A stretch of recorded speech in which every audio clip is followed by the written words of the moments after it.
a number of memorable moments over the past 7 years, including, you just heard it, calling the shot for Kyle Van Noy, earning his first Super Bowl ring in New England. We had a chance to talk to Steve about the 2000th episode milestone and much more, including Zach Wilson. Here's our conversation with Steve on the Deseret First Credit Union Hotline. Steve, I can't think of a better way to celebrate 2,000 episodes of this show than with the guy who quarterbacked what I believe is the greatest BYU football team in history. So let's just start the controversy right there. Let's go, man. What is controversial about that? I mean, what do you? I mean, 84 wants to come up and try to say 83. I mean, it's done. It's over. I'm with you. That's locked in the vault. But whenever you guys have a big moment, you seem to call me, which I really appreciate. It makes me feel important. But 2,000 is a big number. I mean, 2,000. I didn't have 2,000 touchdowns. I didn't have 2,000. Luckily, I didn't have 2,000 interceptions. I didn't. I was thinking about my first $2,000 I made in my Greenwich Times paper route. That was probably. What else did I do? 2002. I got married at 38. Probably 2,000 dates. I didn't have a celebration for that. But, we should have celebrated that. Hey, one. Did you cash those paper route checks because you didn't cash some of the first professional checks? I collected every dime. I didn't spend a dime, I've been pro maybe 4 or 5 years, and I remembered that my dad had pooled all the money in an account of his, and I'd forgotten about it. And I said, "Hey, Dad, by the way, you might think I have forgotten about this, but as you taught me, we count each dime. Where's my money? Come on, Grit. Give me my money." Grit had to go back into the account, but classic Grit, he had it all accounted for, and he had it to the dollar. And I want to say it was $10,453. Hey, that's and a nice I had every dollar I made since I was 6 years old. I put in that little account, and so that was pretty cool. And my oldest son, he had done the same thing. He's at school at music theater school in New York. And he knows he's going to be waiting tables trying to get on Broadway. And he's like, "I need passive income, Dad." I'm like, "What do you know about that?" And he wants to, I have $10,000 and I want to pool it with you and we can go into a 50-50 in it. So he's a little businessman too. So that's awesome. He was more business oriented than me. I just wanted the money. In the end, that's what we all want. Yes, yeah. I love it. Steve Young with us on episode 2000 of BYU Sports Nation. We're still trying to wrap our minds around actually 2,000 episodes. Can you believe they let two goofballs like us do 2,000 episodes? I know. I always shout out to Kiki Solano too, because she's part of the action as well. But totally. You guys are amazing, and it's. You probably, because it's 2,000, you lose track of why it's 2,000, and what you do for so many of us out here, kind of needing that BYU fix every day. And not only that, but it has to be entertaining. It has to feel authentic. It has to feel like you guys are, not just faking it. And I just give you a lot of kudos for how you do it. And the truth is, when we join the Pac-12 or the Big 12, and they have to use the BYU networks to kind of help them you guys are going to go big time. Like, it's not just going to be, when we get it done and you guys go big and it's worldwide, just remember me. All right. I know you guys will tend to forget the little people. Steve, who? What? Oh, Steve Young. Yeah. What? 2001? that was so long ago. Yeah. No one cares about that. Yeah. Right. Okay. Well, enough about us, and you're very flattering. We're flattered by that. Okay. Zach Wilson. Let's talk about Zach Wilson. You were featured a couple nights ago on QB21 with Kirk Herbstreit, talking with Zach, which was fun. Zach Wilson looks like he's going to the Jets. Your Niners have moved up to 3. So if the Jets, for whatever reason, get cold feet, it seems like the Niners would take him there. So what has this been like for you to see his ascension from late ad in the recruiting process to a top 5, top 3, top 2 pick? People, I think that's, if I had to, to me, the 49ers moved to 3 in hopes of Zach. That's my opinion. And probably believe the Jets in the end would go for a more traditional pick. Zach has come from the independent school of BYU in the West, and there's a lot of people, and it was a meteoric rise and a kind of a one big year, if you can think about it that way.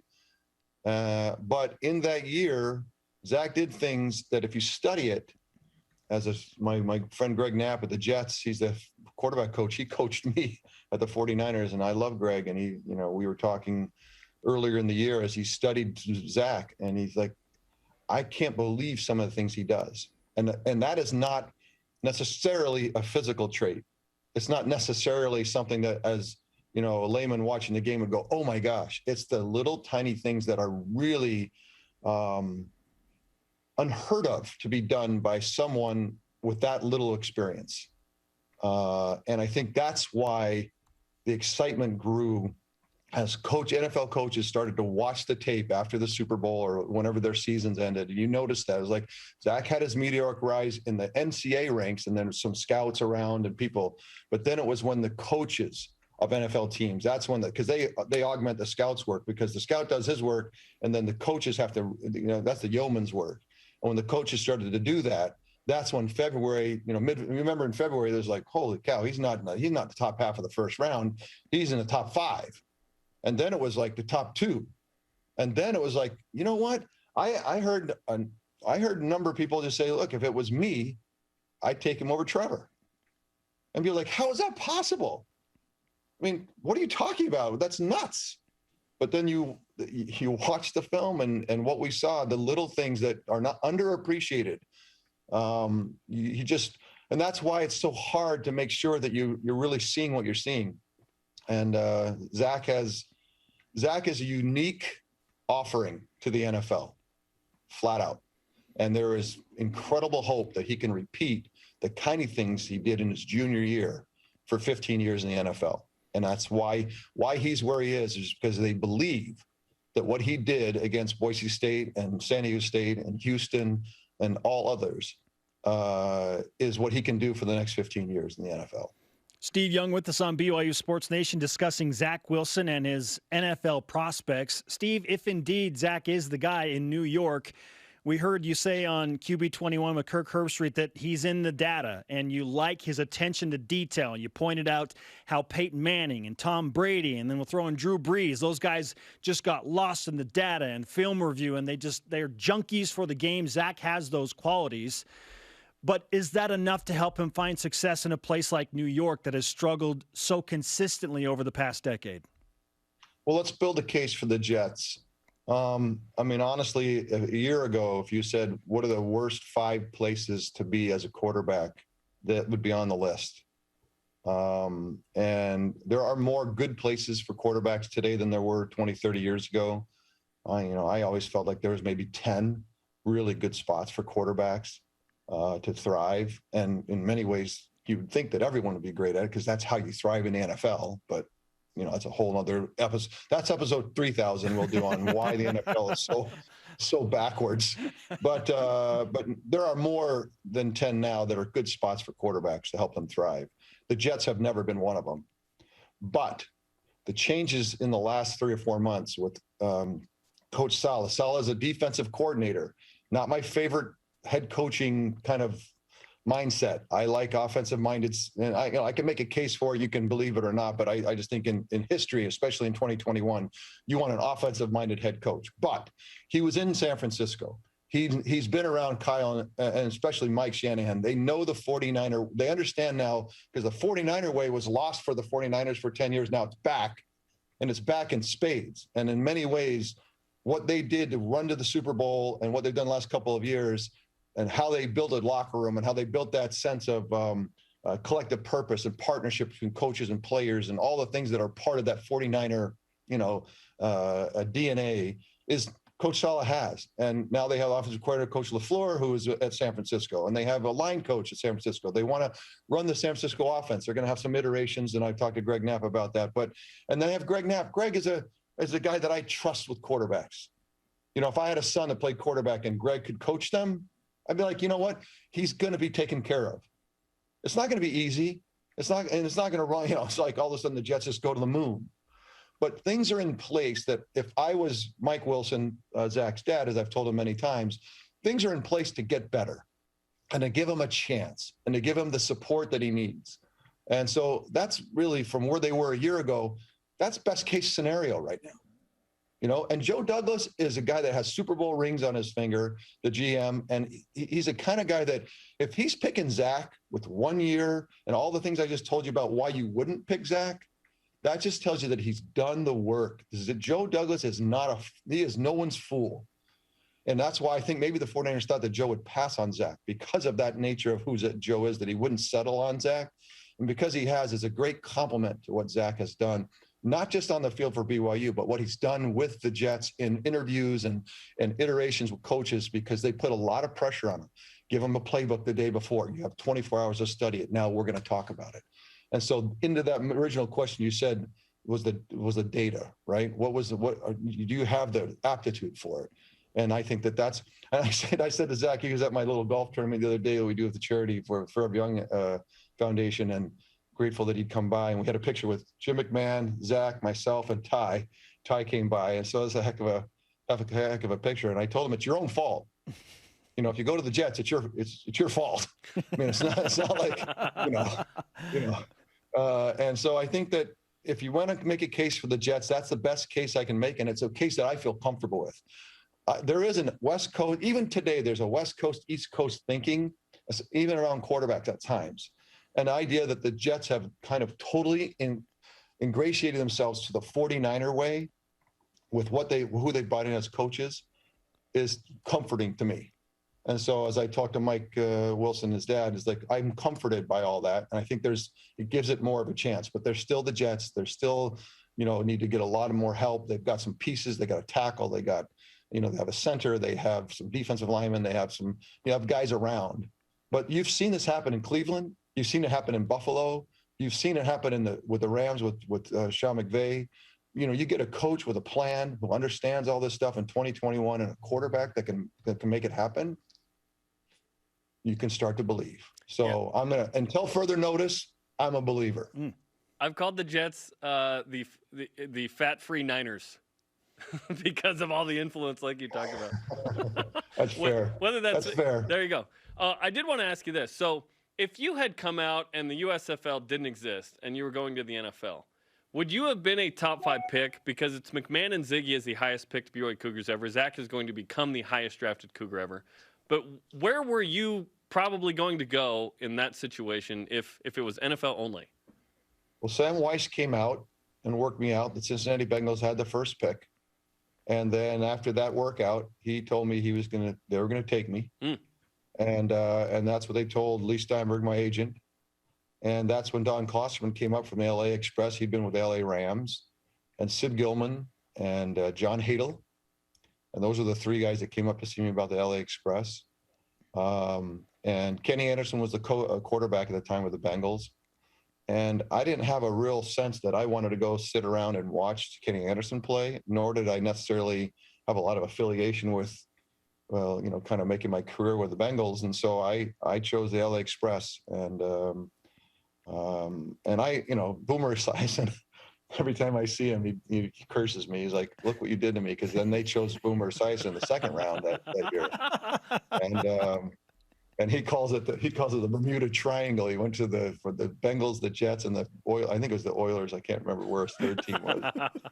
So, but it backfired on me too, because I went to the LA Express thinking I'm going to be coached by the greatest of all time, Sid Gilman, John Hadel. Gordon Hudson was going to join me from the Cougars. He was an All-American. I had Gary Zimmerman, one of the best tackles in the draft. Now ended up being a Pro Football Hall of Famer. Kevin Nelson, guys from UCLA, JoJo Townsell. I mean, we had a lot of fun young guys, and it was great football. The football was better in the LA Express, but then I didn't realize that the NFLPA would sell me out and negotiate something else. I get something for it, but then we put all of us USFL guys into the supplemental draft. And that's the Tampa Bay Buccaneers had the first pick of the supplemental draft. And that's why I ended up in Tampa Bay. So I thought I was going to be able to go to the LA Express, come out a free agent, and go anywhere that I wanted to. And so, but yeah, I was going to be the first pick of the Cincinnati Bengals. So we're still trying to find the creamsicle jersey for the Tampa Bay Buccaneers with the number 8 and Young on it. Like that's a hot commodity. That would be good for the 3,000th episode. Yeah, exactly. I have some, and they are, if you can believe it, the creamsicle jersey was back then they had the mesh jerseys. BYU had, it was a light mesh. You figured in Florida they would have the light creamsicle mesh. They must not have made that color. So they had this triple ply, almost like a blanket. It was a blanket jersey. And so we'd go out in Tampa to play the Bears, and I'd be wearing this blanket. Just orange sweating. jersey.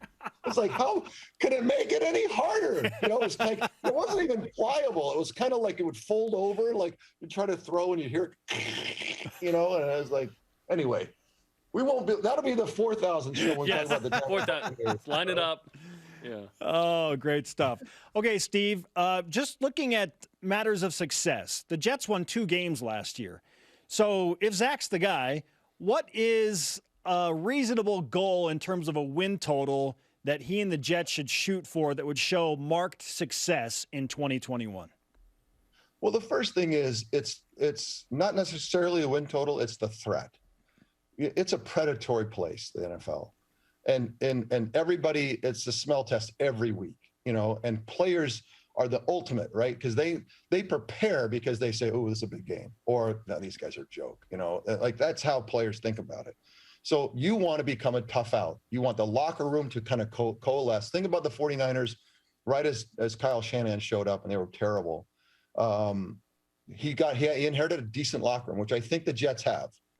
And so as he build around it with a plan, you want that locker room to start to show itself early in the season, like, wow, these guys are tough outs.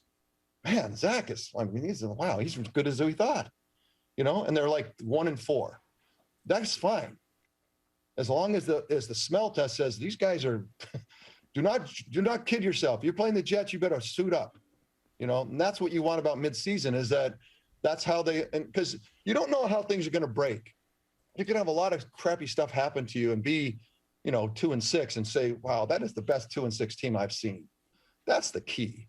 Because in the long run, if Zach's going to play for 15 years, they're going to get better and better.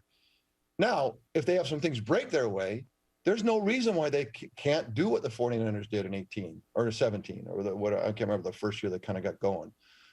There's no reason why they can't do what the Cleveland Browns did the first year that the new coach came. Like they have that kind of capability. And so that's, that tops out at 8-8, that'd be phenomenal, right? I think it's not impossible if things kind of break. If what I'm saying is true about what the 49er light that you're talking about, I think they could, and Zach can do what what he promised Joe Douglas he would do. I can do what I showed you at BYU. I can do it at the NFL level, and that'll be obviously really important. Yeah, we'll be watching with great intensity this season. Okay, let's finish with this. So you took that photo, which is just an epic photo at your foundation there, with Jim McMahon. Have you seen it? Oh yeah, it's out. Zach put it out there. Oh, all right. Yeah, it's awesome. Oh, good. All right. So Zach put it out there. Yeah, Zach put it out there. Good. Maybe he was great. You know what? That was the first time I texted Zach for a couple of years. I talked to him a few times. I talked to his dad at length. This is the first time I met him, and I will tell you that walking in to that, think about that. He's walking in with Jim McMahon sitting there, and Ty Detmer, and Tim Brown is sitting at the table, and and he sits down. And what I loved about how he sat down in a respectful way. Like you could see that he had a sense of the moment, but he also didn't sit down and was afraid or didn't feel comfortable. And it was just it's the way he plays. It's a peaceful kind of, it's all good. And I appreciated learning more about Zach in person. And now I know, I have even more confidence that he'll be able to pull it off, because those are not easy situations.